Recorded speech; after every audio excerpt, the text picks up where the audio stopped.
Happy Sabbath. It's good. This Sabbath we have the opportunity to be in the church and learn more how to be more like Jesus. And after 1 week of work and study, many activities that everyone have, and we can spend some time together, learn more about Jesus, and share love with one another. And this morning, I want to pray for you and say that you are welcome in the church, Circle Church family. Let's pray. Dear God, thank you for this beautiful morning. Thank you for the care that you have gave us every day this week. In this moment, we ask for the Holy Spirit bless us when we pray and sing and study the Bible. In Jesus' name, amen.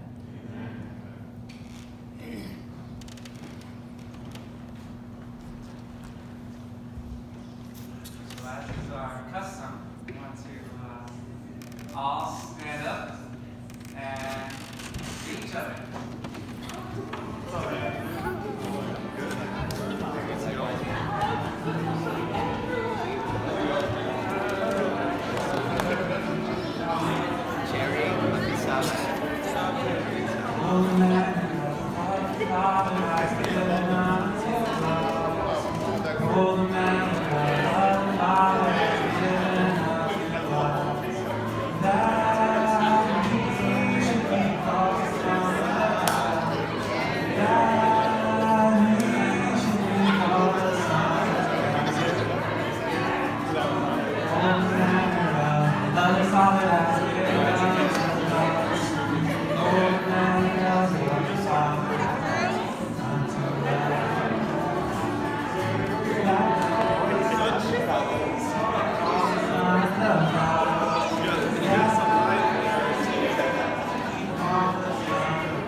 Your name on high.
This next song is very applicable to what we're going to be doing in the next few days, or next week at least.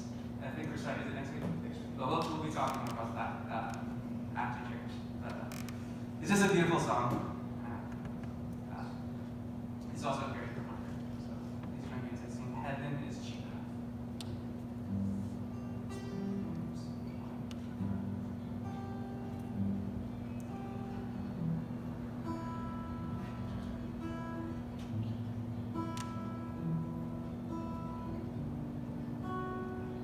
He's coming soon, just a little longer.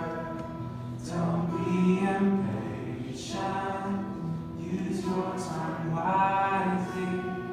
Stand firm in your faith, endure the small things.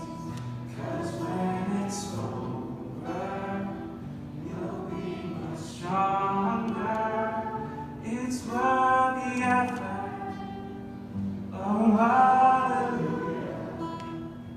Heaven is cheap enough. Oh, hallelujah.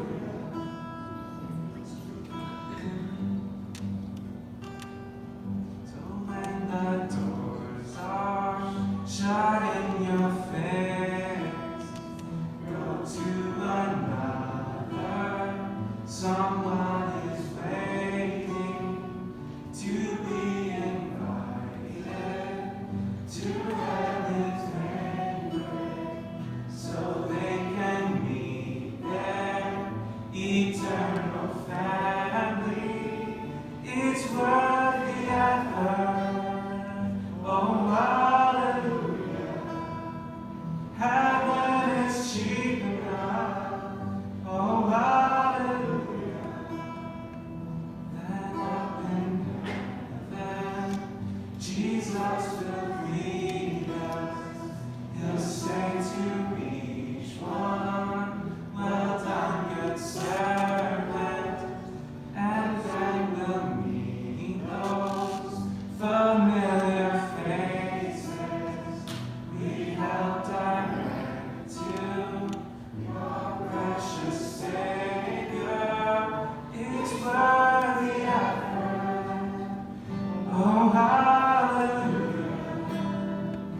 Heaven is cheap enough.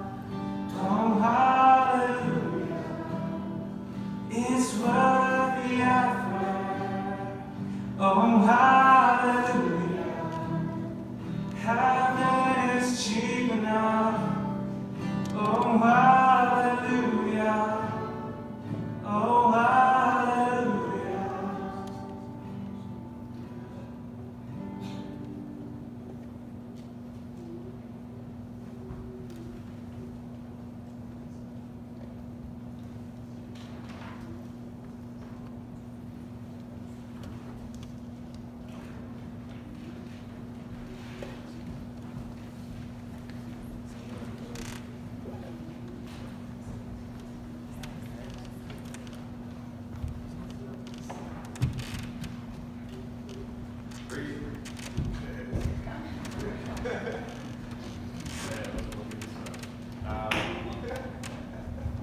Actually stay behind the mic. I really hate being stationary, I'll tell you that. Not a fan of it. Okay, all right, I'll do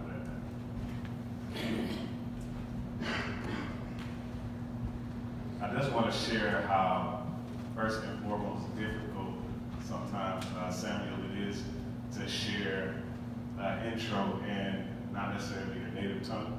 For those that don't know, I'm actually Haitian. My first native tongue is Creole. And I recall, actually, I also help out at a French Seventh-day Adventist church. And after English becomes like basically your primary, translating things back in the reverse becomes even more difficult because the proverbs and the sayings are not the same.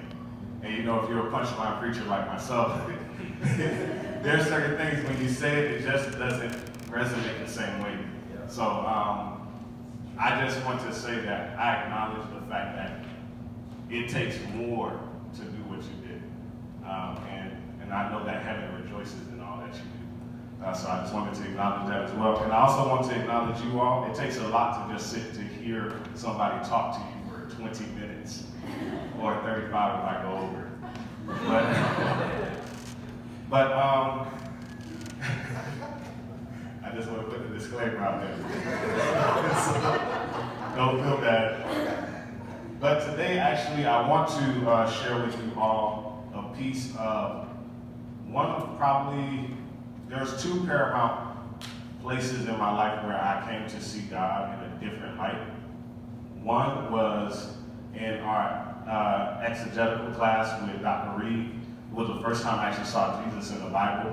But then, on my own study in Isaiah 6, it was the first time that I actually saw what I'm actually about to share with you today.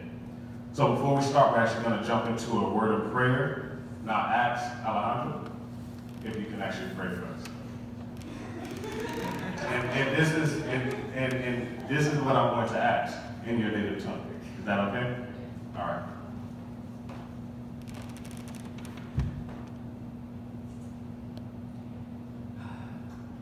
Dear God, today we pray that we are able to enjoy you in every Sabbath. Thank you for giving us this beautiful, wonderful day.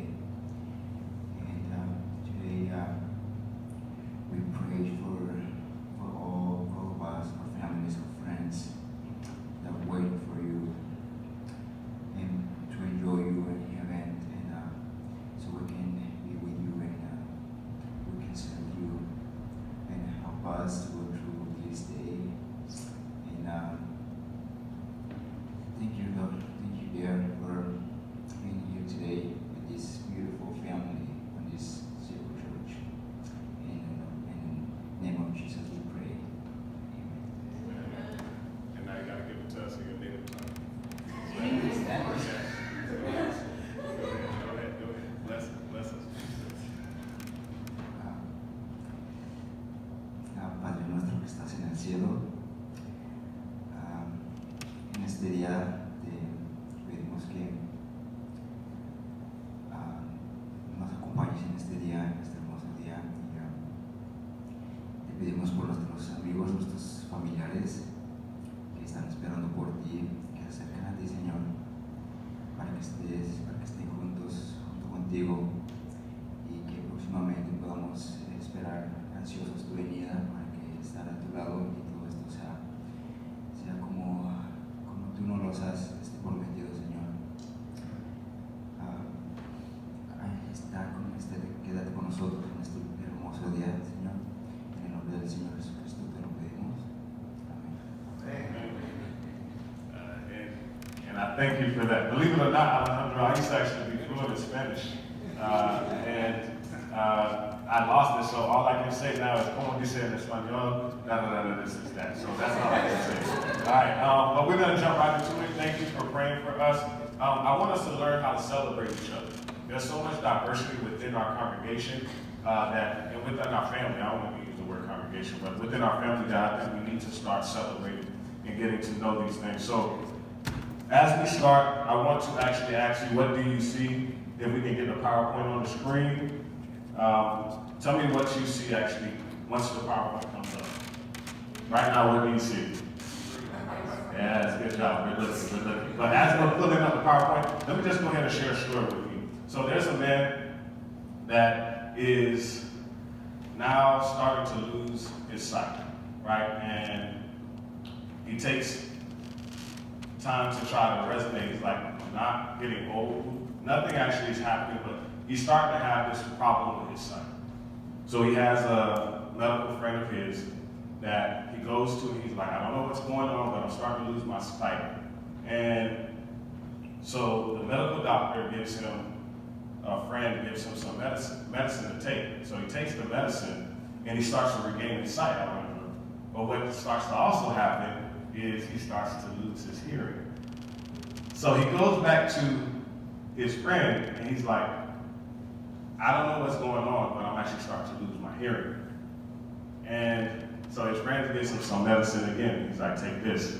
What do you think just happened now? What's going to happen? Exactly. He loses his sight again. All right, so now he goes back to his friend again. What did you think was going to happen? What do you think is going to happen this time? He's going to do what? So first time he loses his sight, all right, the hearing. Now he's going back. What do you think he's losing now? All right, okay, so we're going into all this. No, he loses his sight again. All right. And so he goes, so now we're on the fourth time, right? He's on the fourth time. He's actually going back to the doctor, and he says, I need you to fix this. And his friend says, well, I think you actually have to decide at this point in time. And I want to stop here because I want to ask a simple question. Which would you prefer? Okay, this is not working. This is not working. This is not. You can go to the next slide. Actually, before we go, if you don't mind, let's go to the next slide. But as we go to the next slide, can you tell me which would you prefer? Oh, I see why. There we go. Let me try it again. Yes. Which would you prefer, sight or memory, and why? And remember, I'm an interactive presenter. No, we're going into sight or memory. Yeah. So the story was just to show that you have to make a choice. All right? You know, I can see that you have good memory. All right. But let's walk with me today because we actually have to get into the word. But tell me, what would you choose and why? Is it a perfect memory or your current memory? Technicalities. Okay. Well, we'll base it on what you have, not what you desire. All right? Let's do it that way. What would you decide, Chris? A perfect memory. A perfect memory. Why? Because I would want to know people and know experiences. See good things and not things that happen. If you don't have any memories, if you don't know what that is compared to anything else, you don't have any point of reference. Okay. All right. She went in deep there. Okay. So she would choose what, everyone? What would she choose? Memory. Okay. She needs the point of reference. You'd like to see. Tell us why. You like to see. Is it? We know you want to see your wife, but let's go beyond that. Go ahead. If my wife dies, I don't want to remember all of that pain and everything. I just want to be able to see. Yeah. Okay. I'm not going to get anybody else in trouble. Let's just keep going. So what actually happens at this point in time is he decides, he has to make a decision. He decides to keep his sight. And the main reason is because he wants to always be able to see where he's going. That's what you were trying to say. But If you have a memory, you don't need to see where you're going. true, true. But how do you explore the new things? What's your other senses? With your other senses, okay? All right, we're getting technical. All right, we're gonna leave you guys alone, okay? We're gonna go. The point of the message thus far is that at some point in time we will have to choose. All right, and one of the things that forces us to make a decision sometimes properly and improperly is our sight. We judge a lot of things based on our sight. Now, I'm a social worker by nature, and hopefully in a year and a half out of profession, licensed. And I love to talk about these things here. Tell me, what do you see wrong with this picture here? Zebra stripes on a giraffe body. Zebra stripes on a giraffe body. What else? I have to see. You have to do it. This guy. Okay. All right. So we got that. All right. Anybody else see anything else wrong with it? We're gonna move past this. Okay. All right. I'm gonna ask you to do something with. What do you see? Okay. I see a lot of people seen this before. All Yeah. right. Tell me, what do you see? Tell me what you see, Tony. An old woman, but An old woman and a young man. All right. So by a show of hands, how many people here see the old woman? All right. Let's say season. Okay. Let's say season, bro. All right. Because I don't want to offend. All right. And then how many people here see the young woman? All right. Awesome. Okay. Now this is actually a experiment that was done in I can't remember if it was Harvard or Yale, but long story short, the class was divided, and you're trying to get her to see the actual young woman. But what they learned is that it's very hard to have someone else see from what your perspective is, unless we all have a cognitive map. Okay, unless you actually remove the image on your cognitive map, it will be very hard to see what someone else sees. All right, and let's go to the next slide. So what I want you to do, we're gonna count. Everyone sees the, I would call it a cross or the plus sign in the middle, right? So what I'm gonna ask that you do is just go ahead and focus on the plus sign for 10 seconds. I'm gonna count on 10 seconds, all right? Can I get everyone to close their eyes? Close your eyes. Alejandro's eyes is wide open. All right? Close your eyes and then open your eyes. I'll count to 10, and then afterwards I want you to look on the outside of the circle, okay? On the outside of the circle. All right, 1. What are we doing before? Look at, close your eyes, now open your eyes, All right, now look at the plus sign. Gonna count to 10. 1, 2, 3, 4, 5, 6, 7, 8, 9, 10. And look on the outside of the circle. Anywhere on the outside of the circle. What do you see? What did you see? So the dots disappear, but then when I focus on the outside, I saw them again. Okay, all right. Did anybody else see anything else? Okay, tell me what you saw. Hold on one moment. All right, we're gonna move past this section. You see the same thing. Okay. Does anyone see a green dot? Okay, you see the green dot. Okay, we're gonna keep going. Now, what these are called are optical illusions. Okay, optical illusions. And I'll read it for you. It says optical illusions can use color, light, and patterns to create images that can be deceptive or misleading to our brains.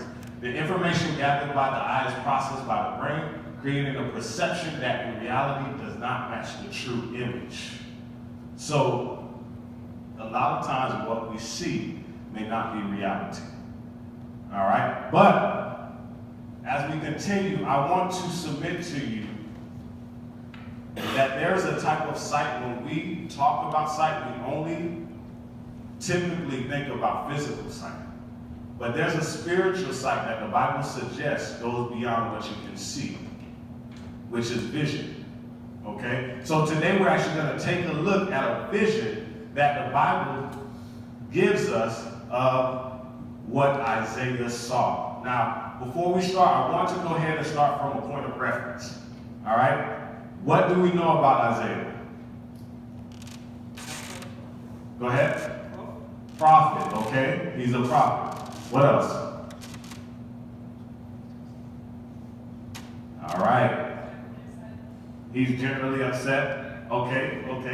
All right. I'll just start with this actually, just to let you all know. Before this text, we know nothing about Isaiah. We don't know what his profession was. We don't know who he was married to. All we know at this point in time is that Isaiah is a prophet. This is the first time we're actually introduced to Isaiah. Okay? And I want you to remember that. But then in Isaiah 6, we actually get to see something. It says, and read with me now, it says, in the year that King who? Uzziah died, I saw the Lord high and exalted, seated on a throne, and the train of his robe filled the temple. Now, I'm pretty sure you all heard this sermon before. Tell me, what did you hear about this sermon? When someone actually shared about this vision that Isaiah had. And as you think, I'll give you another question that I want to see if you have an answer to. What do trees and prophets have in common? This is just tangential, has nothing to do with the message, okay? I just thought about it. People cut them down. Okay, that's good, actually. That's good. That's not the answer, but that's good. Long story short, the answer that they pose is, this is actually the Life Application Bible that I have. It says that trees and prophets, they're planted for today, but for tomorrow. All right? And so as we go, we're going to think about this a little bit more. Did anyone hear any sermon about Isaiah 6? Don't be shy. This vision that he had. Don't be shy. All right, I'll share what I heard, okay? So it says, I might as well talk to myself right now because no one's actually engaging with me. I need some engagement. All right, so what I heard before, and you can tell me if you heard this before. So it says, in the year that King Uzziah died, I saw the Lord high and exalted, seated on his throne, and the train of his robe filled the temple. So what they captured in the sermon was the train of his robe. So tell me something nowadays that you know about a train or a train. Tell me what you know about a train of a robe. Where do we normally hear this at? A wedding. Okay, what's the purpose of it? Come on. Follow the bride, okay? Now who's actually doing the work? Normally the friends, the maid of honor, and things of that nature, and it's actually representing something, okay? Now in biblical times, there's also a train of a robe. Who actually had the train of the robe that we know in the biblical time? I'm testing your biblical knowledge here, let's go. Leaders, kings. So the way this text was actually presented to me was simply this. In the past, the regality or the amount of authority that a king had was based on the length of his robe, okay? But this is how it actually came about. This is what they suggested culturally. Typically, when you had two armies meeting, the way that you would actually decide who would be the winner, if you did not want a lot of bloodshed, you would just have both kings do a bout, so they would face off. And so what would happen is the king that would win would actually cut the king's head off, okay? I'm being a little explicit here, but then they would also take a part of the train of the robe of the king and they would attach it to theirs. So the longer the train of your robe was, it showed the fact that you had more victories, okay? So now what this is what they said in the sermon. It was powerful at the time for me, but God took it a little deeper for me. What they were suggesting is, this is, in my way of thinking, I would consider this eisegesis too, but you can't get this out of the text. The train of the robe filled the temple. So they were suggesting that because now they're talking about the Lord, they were suggesting that the Lord's train filled the temple, suggested that we serve an undefeated king. Okay? Yeah, that's how I felt. It was, that was deep, that was good. But God said it actually goes deeper than that. I'm not just that type of God. So I started posing some questions, okay? And I'll just paint the scene for you. In the year that King Uzziah died, I was intrigued by it, okay? Because I'm like, okay, typically when you see a year, it's telling you that this is something happening during this time, okay? Or around about time. So I needed to know who King Uzziah is. And I should go through these slides, but I don't want to. I feel like I just want to actually just go through these things on my own. But these are the questions that we're going to pose. What did Isaiah see? Where was the Lord? What does the vision of God in Isaiah's role signify? So historical context, that's what we're covering. Who was King Uzziah? Or King Azariah? Come on, I need my seminarians to help out here. If not, we can actually go and find out. Let's look. We're going to read this. Because I want us to learn something today, that it's not just that we serve an undefeated king. The Bible is actually giving us something. I'll start with the conclusion of this sermon. It's not until we have the right vision of who God is will your ministry start.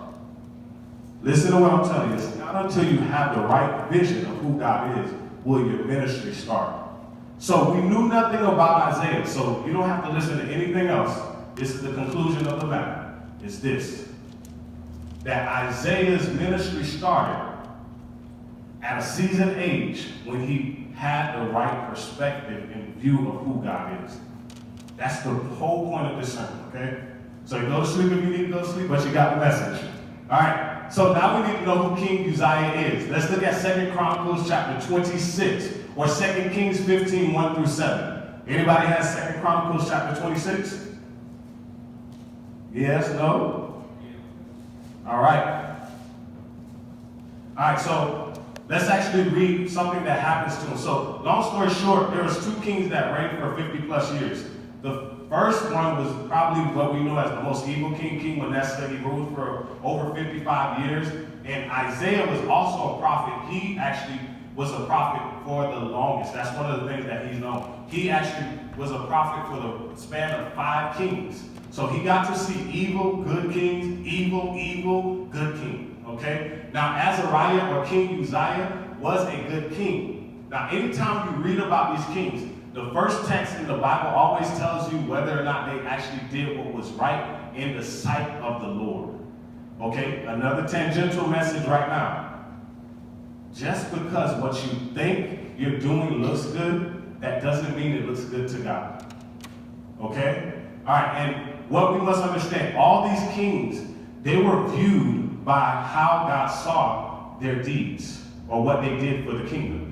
Now, King Uzziah or King Azariah, you can read this on your own. I just gave you the text. We're going to move past this. But long story short, in the very beginning of his ministry, which was over the span of 52 years, okay, the next longest king was 55, which was King Manasseh. He was an evil king. However, what's interesting about his story, even at the end of his tenure, he repented, and what he saw was the right view of who God is.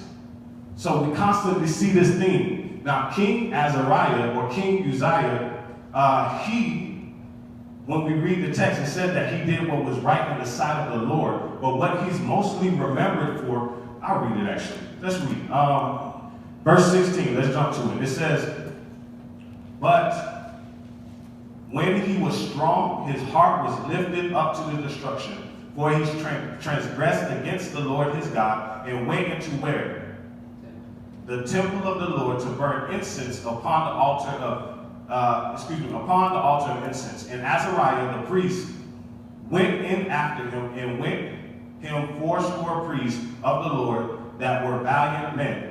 And they withstood Uzziah the king, and said unto him, It is appertained not unto thee, Uzziah, to burn incense unto the Lord, but to the priests of the sons of Aaron that are consecrated to burn incense. Go out of the sanctuary, for thou hast trespassed. Neither shall it be for thine honor from the Lord God." Then Uzziah was wroth and had a censer in his hand to burn incense. And while he was wroth with the priest, it says, then what happens here?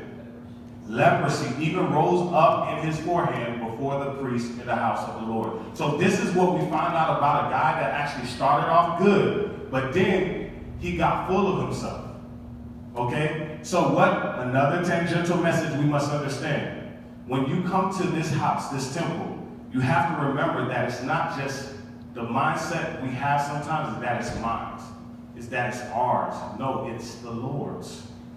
You can't just do whatever you want in his temple and think it's okay. But now we have to get back to the text. So now we have an earthly king. It's telling us around the time that an earthly king, and this is what we must see in the text. Let's go back and look at this. It says, "In the year that King Uzziah died, I saw the Lord sitting on his throne, high and lifted up, and the train of his robe filled the temple." Now, this is actually posing a question, a very practical question for us today. I had a friend of mine, we were doing an all-night prayer meeting for her because her mother was actually on the brink of passing. And so she calls me very upset. She says, Denard, my mom has done everything right. Everything right. And these guys that's over out here killing people, they're still living and they're not struggling. Why would God allow all this suffering for my mom during this time? I had no answer. All I could hear was her heart, her pain, and she is now questioning. Her main question is, where is God in the midst of all this suffering? And this is what we must understand, is that now Isaiah, who's about to begin his ministry, is beginning his ministry at the point, a time where the people of Judah are in a plague of suffering too. And the question is, where is God in the midst of all my suffering? Where is God in the midst of this earthly king leaving us out here to die? And what his response is juxtaposed to this reality of this question is that even in the midst of your suffering, God is still on his throne. Even in the midst of your suffering. Now you're like, Denard, that doesn't actually suffice, because that just means that he's just looking down upon me and he's not next to me in the midst of my suffering. I need a ministerial presence. But what I submit to you, that it goes even deeper than that. So let's continue to read. And it says, above it stood seraphim, each with 6 wings, and 2 he covered his face, and 2 he covered his feet, and 2 he flew. Now, does anybody know what a seraphim is? It's a little foreheads, man, a bull, eagle, and a lion. No, it's close. No. Anybody tell me what's a seraphim? Have you heard of cherubims too? Okay, can anyone tell me? I'm gonna look towards my seminaries. Anyone? Okay, Kevin, come on. Go ahead. There are angels that have 6 wings, one that 2 that cover their face and 2 that cover their feet. Correct. All right. And so now what's being described is actually another question for me, because I'm like, now we get to a point where we know that God's still sitting on his throne, but I'm Haitian, by the way, so one of the biggest issues I had, and now we're going to this problem that we're finding, because all the issues that is being discussed is actually happening within the church. He's seeing this vision in the temple. You have this king that's desecrated the temple by doing what he's wanting to do. And so now I'm actually posing a question. I'm like, God, okay, I get it. I get it that you're still God, you're undefeated, you're in the midst of my suffering, but what does this have to do even with the temple? What is all this having to do with the temple? Why is this happening all in your temple? And I remember, now I come from a very conservative upbringing within our belief system. And we have a communion table that sits right in front of the church. And I remember now, I was a very rambunctious and bad kid, I'll be honest. I was very bad. I always loved attention. But when I was tired, I would tend to lean on this actual communion table. All right, and the deaconess, we had this one deaconess, like she was always like be reverent and orderly in the temple, no running and all this stuff. And then for some reason, I don't know what I did to her. I don't know if she had a bad day, but this day when I leaned on this communion table, she said every cuss word I didn't know. And every one I knew I heard other people say. And that's when the first question came to mind.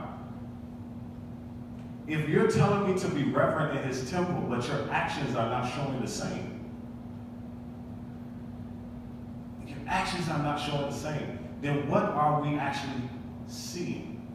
What are we actually doing in his temple? And this was the first scene. This is why I tell you this is very deep to me, because this is the first scene that I actually saw an act of worship that was not orderly. How do you propose this to be true, Denard? Let's look at the text.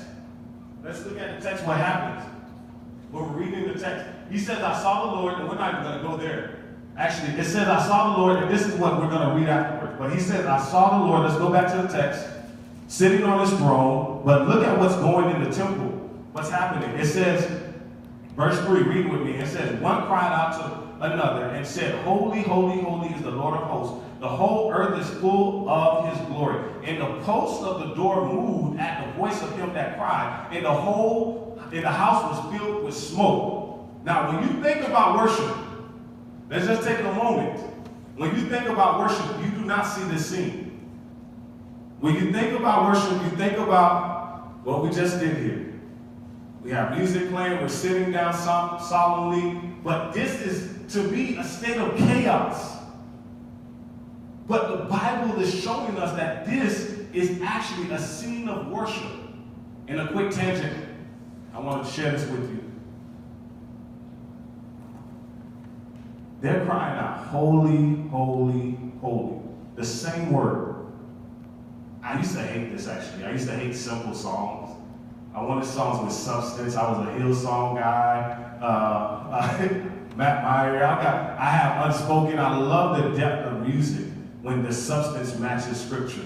But for the first time I see that the depth in it was not just the words, but it was a sentiment of the heart.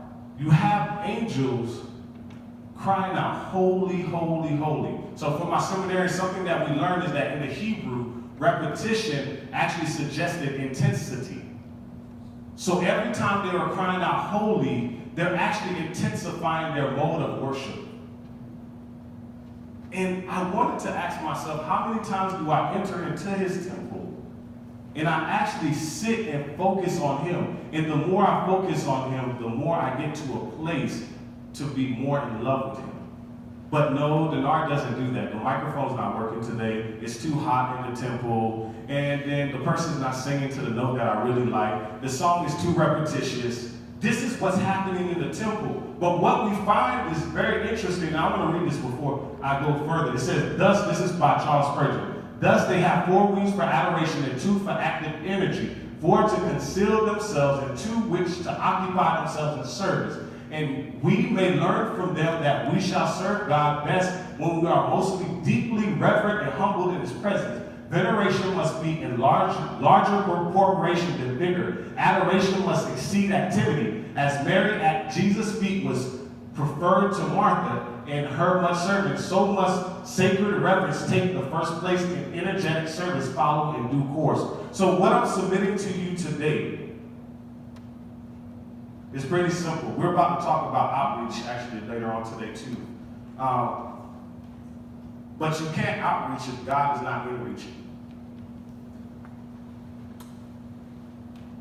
And have you ever had something so good that it's hard to keep to yourself? It moves you to actually share it. And that's what's happening when we see it here. These angels are at the feet of Jesus, adoring him, adoring their God, who's sitting on the throne, and all they can do in this moment, in this space of chaos. And I really want y'all to actually resonate with me here. In the midst of you not being able to figure out how you're going to pay your bills, in the midst of you not being able to figure out your reckless, rambunctious child, in the midst of you not being able to figure out your relationship, God is still on his throne. And if we would just take time to spend the first few minutes of your day not focused on your problem, but focused on God, we can probably find peace in the midst of the chaos. And that would be a mode of worship. But I want to actually go further. Because when we think about it, when we think about this, what it's suggesting is that worship is more than just a style, it's a function. So when I properly see who God is, it will force me, or not force me, it will actually, I need a better word here. It will evoke a desire in me to worship him for who he is, but that desire will not allow me to remain dormant. It will force me to a place of service and love for others, and more or less, just like you've seen the cherubims and the seraphims, although their faces were covered, their feet were open for them to fly to and fro to do service for the Lord in his temple. And my question as we go through this story, and I love this quote by Oswald Chambers. He suggests that the biggest competitor for God is the work of God. Some of us are so caught up in doing God's work that he's not even working through us. And you're like, Denard, what does this have to do with the text? Listen to what Ellen G. White said. While he listened to the song of the angels, the glory, the infinite power, and the unsurpassed majesty of the Lord passed before his vision and was impressed upon his soul in the light of this matchless radiance that made manifest all he could bear in the revelation of the divine character. His own inward defilement stood before him with startling clearness. His very own words seemed bowed to him. Oh man, I think I just turned it off. What did I do? There we go. Guys, I'm not the most, okay, is that next? Okay. Yes, so now here's my main question. I was actually going to start by asking you to draw two pictures for us. I wanted you to draw a picture of the perfect Christian and draw a picture of the perfect view of God. And I wanted to show how abstract this can be and how our view of who God is actually helps line up our view of how we worship him and how we serve him. And as we're thinking about outreach, something I want to suggest to you today, when they were at his feet crying, holy, holy, holy, there's many scholars that debate that whether this was actually suggesting that this was alluding to the triune God or if it was just them worshiping him. But what I'm here to say that all that is almost of microscopic, minute value when it comes down to understanding who God is. Isaiah, we knew nothing about him before this point. Nothing. And through my study, he was actually married to a prophetess. You know, so, and he also was part of royalty. So he had money. He was basically, in the way I would want to put it practically, he was in his phase of retirement. But now he's being called to do the work of God. But the work of God could not begin until he had the right view of who God is. Now we're about to do some outreach. We're about to go door to door. We're about to have some responses. We're about to have some great people that want more and desire more of this love that we have to share. But my question is when we're out there, do they see you or do they see God? And if they don't see God, what is distorting our views? Is it the daily things that are on your mind when you wake up? One of my favorite songs is by Matthew West is Forgiveness. No, that's not. Is it Matthew West? Forgiveness. I can't remember now. But forgiveness. Long story short, he says the very first thing on your mind, the very last thing on your mind before you go to sleep, and the very first thing on your mind when you wake up. And that's why it's hard for us to forgive. But I think about it, if we were just to do a paradigm shift, what if that very last thing on our mind before we went to sleep was God, and the very first thing on our mind when we woke up was God? How much more would change when your boss is giving you a task that you really don't want to do and you know they're just giving you busy work? Or when you're in school and you're knowing that you don't have the time to commit some time to your friend that wants to talk about this bad breakup, but then you're able to still give them a picture of God. What distorts your view? Is it societal pressures that you're not successful? Your shortcomings that you're not getting ahead? I know for me, it's simple for me. It's very simple.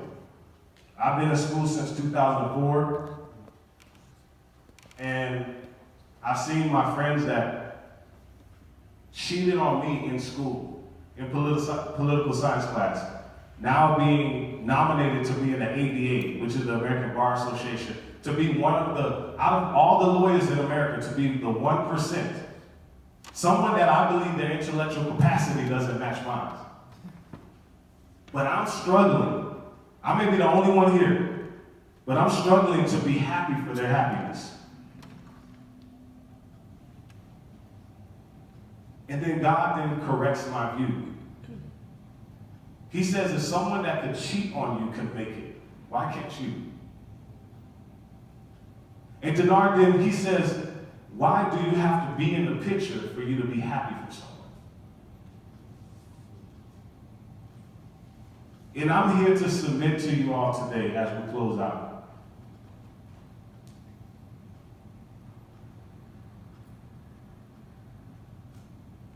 Many of us are living on a secondary analysis or a secondhand opinion on who God should be or who he is for you.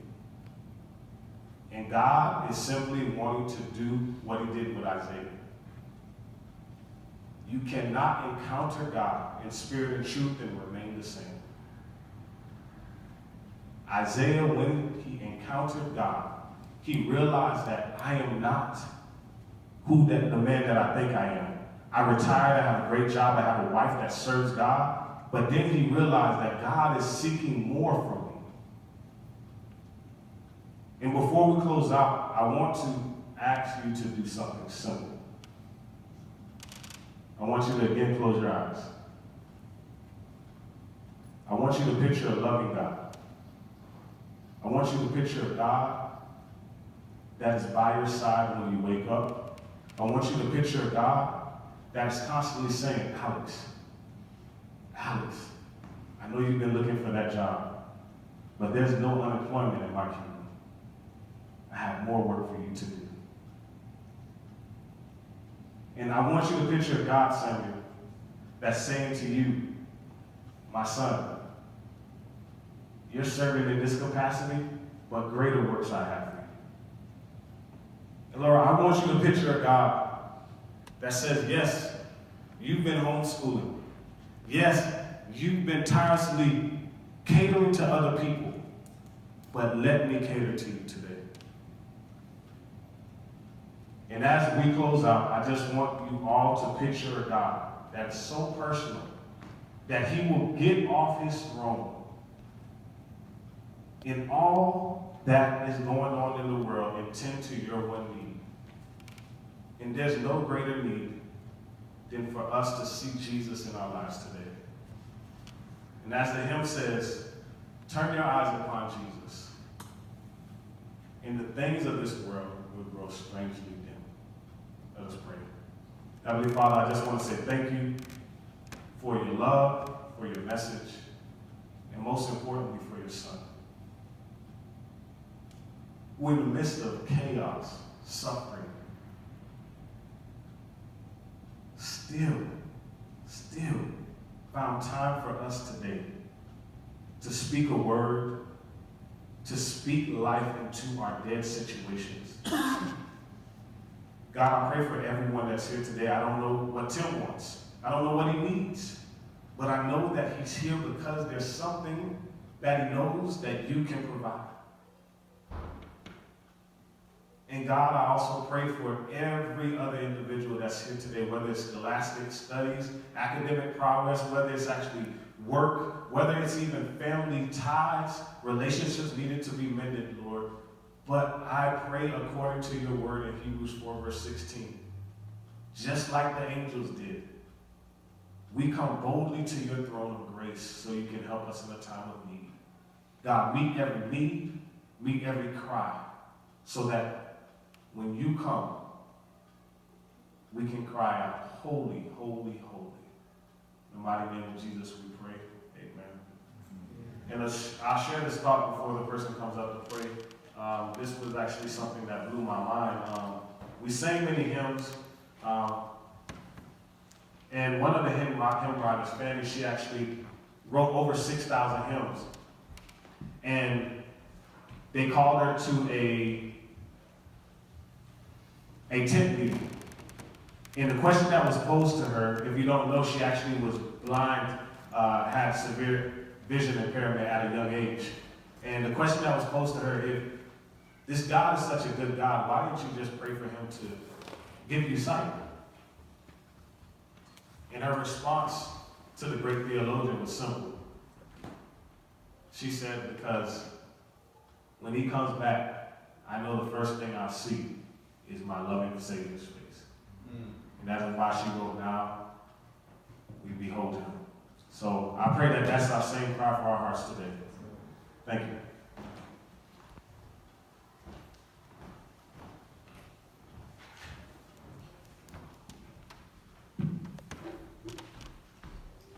Thank you, Denard, for the message. So at this point in time, we're going to transition to our prayer session. So we typically open up the floor for anyone who has a prayer request. Praise report doesn't have to be a request. It could be you just thanking God for something that's happened to you. That's happened for somebody else as well. So does anybody have any prayer requests or praise reports that they want to share? Always school. Okay, school. Okay. Praise that still here. Okay. All right. That's good. Yeah, well, not forget. Okay. Okay. Anybody else? I have 2 midterms I would actually ask for prayer for. Okay, 2 midterms coming up. Okay. All right. Okay. It's been a really good week, super busy, but good. I'm kind of really burned out a little bit there in the truck and refreshed. Okay. And then it's So you feel refreshed more than usual? That you still? Once I get sleep, I will. Okay. Yeah. All right. At the moment, it's not Yeah. sleep, but, Okay. the prayer request for my department, we're going through some transitions. They just finally, after more than almost a year without a manager, we finally have one in. Okay.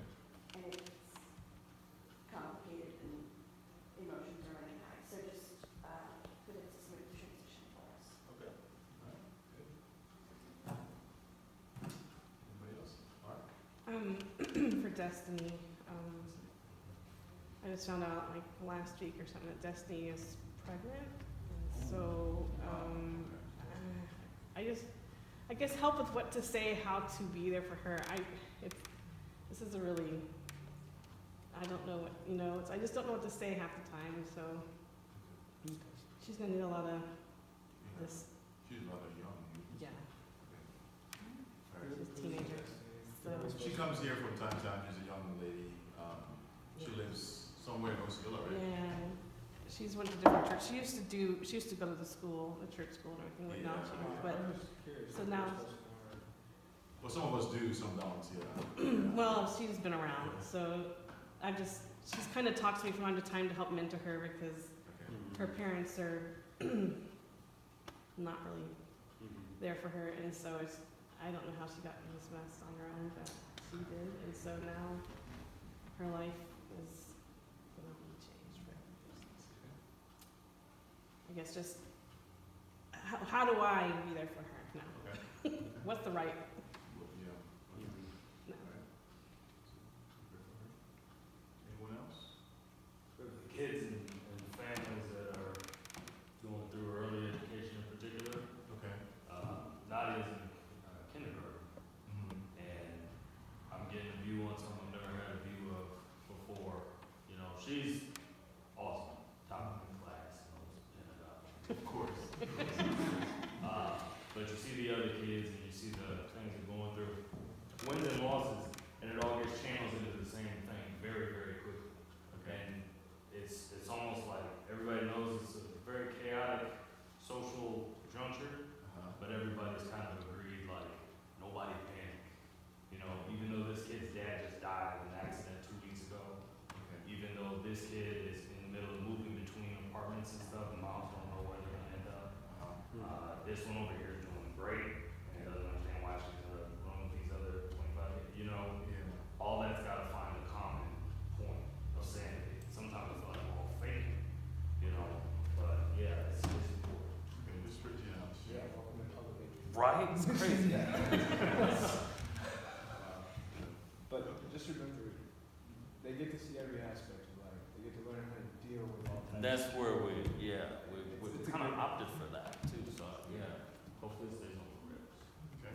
All right. Mr. Williams, is on the page. Anybody? Go ahead, Alejandro. Thank you, for having my car away, please. Okay, your car. Okay. My car broke down last week, and thanks God for I don't have to buy another car. Okay. Amen. Okay. Do you still have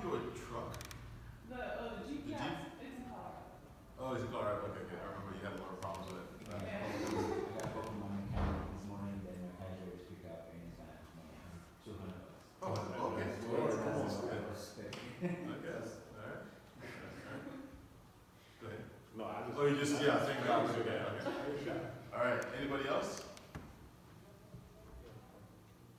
I want to lift up those that are not here, especially like Sean and Sean, Kevin, and, yeah, the traveling, okay? And Mark, who workplace, which is tired. Okay. All right, let us pray. Our Father in heaven, we thank you so much for life. We thank you for the privilege that we have to come together as friends, as family, to worship together, to fellowship together, and to get to know each other and get to know you better as well. We thank you so much, Father, especially for the message today from our brother Bernard, a message of hope, a message of encouragement, a message of things to come, right? So sometimes we kind of spend a lot of time wallowing in the pain and the pity and the circumstances that we find ourselves in. But Father in heaven, we know that you love us even in our pain. You are there with us. The fact that you let your one and only Son come to this little pebble in the midst of nothingness to die for our sins tells us a lot about who you are and what we mean to you. Father, we pray especially for our students. They're going through some challenging times. I may be responsible for some of that to my students, but I pray that you give them encouragement. I pray that you give them the knowledge, the wisdom, the understanding to be able to retain the knowledge that they have and the things that they have to study and be able to meet the requirements of their courses. I thank you for work, the privilege that we all have to work, and Kirsten's work situation, that things have kind of turned around for them over there. We thank you so much for that and for giving her rejuvenation and a little peace from all the chaos around the situation that she finds herself. I also thank you for Alejandro and his car situation, Father, and we are grateful to you for the blessings. They come in different forms. Sometimes we overlook them, we just see them as part of life, but you're there in every part of our lives. If you could turn water into wine at a remote wedding in Cana, you are there for us when we have a problem in our lives, and you're always going to be there to help us, to guide us through the challenges that we have. I want to pray especially for Destiny and her family. She's going through a very difficult time right this point in time. Lara, as a friend, wants to be there for her, and we all should be there for her. So if at some point in time she's able to come back and spend some time with us, pray that for heaven, you give us the openness of heart, give us the love and spirit to be able to embrace her as her child worldly, and be able to kind of guide her through the challenges that she's going to face, obviously, in this world as a young mother, as a single mother in a very, very difficult situation. I pray you, Lara, give her the wisdom, give her the right words to say, and give her the long-sufferingness of spirit to be able to deal with the challenges that may come with that as well. I also want to pray for heaven for the young ones in our care, our little sister Nadia, and all the things that are going around her. So many challenges that we get exposed to in this world. Father, heaven, some of these things shape us, some of these things don't have an effect on us, or they may have a delayed impact in our lives at some point in time as well. But Father, heaven, I pray you those around her, those who are training her, those who are guiding her. And I pray for the other kids as well and their families. I pray that you, Austin, to continue to do a good job as a father to guide and mold his little life, this little angel of his, a child that you've given to him in his image, in your image, Father. I pray you be with her, help her to continue to grow and develop, help her to continue to do well in school, and be with those around her and those other kids who are having challenges as well. I pray you be with them, be with the teachers, give them the wisdom to do the right things for these kids as well. Father, there's so many different things going on in our lives, and those who are not able to be there because they're traveling for some reason or the other. Father, you are there with them. You have always been there with them. I pray that you be with all of us. Thank you for bringing those who will be traveling back home safely. Thank you for being with Alex and Chelsea and all they do. Thank you for him and his new job as well. And I pray for us as a church. We have so many struggles and so many challenges and so many things we want to do. We just started out this year for the first time. We're not yet 12 months old. But for that, we have big plans. We have a lot of things we want to do in our community. We want to reach out to those around us. We want to show the love of God, of Christ, to our friends and our neighbors. Please be with us in our plans. Be with those not going and not coming. And please guide those around us in our community to be receptive to the message that we have for them as well. Thank you, Father, for all you've done for us. And I pray for the food we're about to eat and for the fellowship that we have together. In Jesus' name we pray. Amen. So, for those who are not, or may not remember, so obviously, we have our fellowship meal together in the fellowship hall, and it's a potato bar, I believe, for the day. So please hang around and stick around. Let's talk and fellowship together. Thank you for coming. Oh, just a reminder, we have our giving box at the back there, so don't let it go back to the drawer empty, okay? All right. See you guys.